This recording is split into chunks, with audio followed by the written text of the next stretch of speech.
গরুর মাংসের টিকিয়া বা কাবাব, এই টিকিয়া বা কাবাবটা আমার খুব পছন্দ। আজকে আমি খুব সহজ একটা রেসিপিতে এই টিকিয়াটা তৈরি করেছি। আশা করি সবার কাছে এই রেসিপিটা ভালো লাগবে।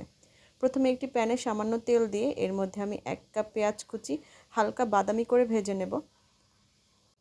হালকা বাদামি করে ভাজা হয়ে গেলে একটি পাত্রে উঠিয়ে নিব এবং এর মধ্যে আমি কয়েকটি তেজপাতা, দারচিনি, এলাচ দিয়ে তার মধ্যে 2 কাপ পরিমাণে গরুর মাংস দিব এবং এর মধ্যে আমি 1 টেবিল চামচ আদা এবং 1 টেবিল চামচ রসুন বাটা, আধা টেবিল চামচ করে এখানে আমি লাল মরিচের গুঁড়া, গরম মশলার গুঁড়া ও লবণ দিয়ে খুব ভালোভাবে মেখে নিব। তারপর 2 কাপ পানি দিয়ে চুলায় বসিয়ে দিব।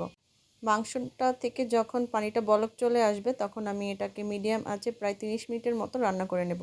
অপরদিকে আমি 1 কাপ পরিমাণ বুটের ডাল প্রায় 3 থেকে 4 ঘন্টা ভিজিয়ে রেখেছিলাম। তারপর খুব ভালোভাবে ধুয়ে এখন 1.5 কাপ পরিমাণ পানি দিয়ে ও আধা চা চামচের মতো লবণ দিয়ে সেদ্ধ করে নেব। পানিটা শুকিয়ে গেলে আমি চুলাটা অফ করে দেব। অপরদিকে আমার কাবাবের মাংসটাও প্রায় রান্না হয়ে গেছে। এখন আমি এর মধ্যে থেকে যে তেজপাতা, এলাচ ও দারচিনিগুলো ছিল সেগুলো আমি একটা একটা করে তুলে নেব। তারপর বুটের ডালের যে সেদ্ধটা ছিল সেটা একটু ভালো করে মিক্স করে নেব। তারপর ঠান্ডা হলে একটি ব্লেন্ডারের জারে নিয়ে সবগুলো ভালো করে ব্লেন্ড করে নেব। সবগুলো ব্লেন্ডার হয়ে গেলে তারপর এর মধ্যে আমি ভাজা জিরা গুঁড়ো দিব প্রায় আধা টেবিল চামচ, কাবাবের মশলা দিব প্রায় 3 টেবিল চামচ। এখানে আমি রাঁধুনি কাবাব মশলাটা ব্যবহার করেছি। নেড়েচেড়ে তারপরে আমি সামান্য লবণ অ্যাড করে নেব। আমার কাছে লবণটা একটু কম মনে হয়েছিল। তারপর যে পেঁয়াজ ভাজা করে রেখেছিলাম সেটাও দিয়ে দিব। 1/4 কাপ পরিমাণ ধনেপাতা কুচি ও 8 থেকে 10টা কাঁচামরিচ কুচি করে খুব ভালোভাবে মিক্স করে নেব। তারপর সাবান দিয়ে হাতটা খুব ভালোভাবে পরিষ্কার করে নিয়েছি। এখন দুটো ডিম দিয়ে আমি খুব ভালোভাবে বাইন্ডিং করার চেষ্টা করব। প্রথমে আমি যখন 2টা ডিম দিয়ে করেছি আমার কাছে মনে হচ্ছিল যে খুব ভালো বাইন্ডিং হচ্ছে না। তারপর এর মধ্যে আমি আরও একটা ডিম অ্যাড করে নিয়েছি। এখানে সব মিলিয়ে 3টা ডিম দিয়ে আমি এই কাবাবের বাইন্ডিংটা ভালো করে তৈরি করে নিয়েছি। এখন একটা একটা করে আমি কাবাবগুলো শেপ দিয়ে নিব। আমি এখানে রাউন্ড শেপে দিয়েছি। কাবাব মূলত রাউন্ড শেপেই দেখতে সুন্দর লাগে।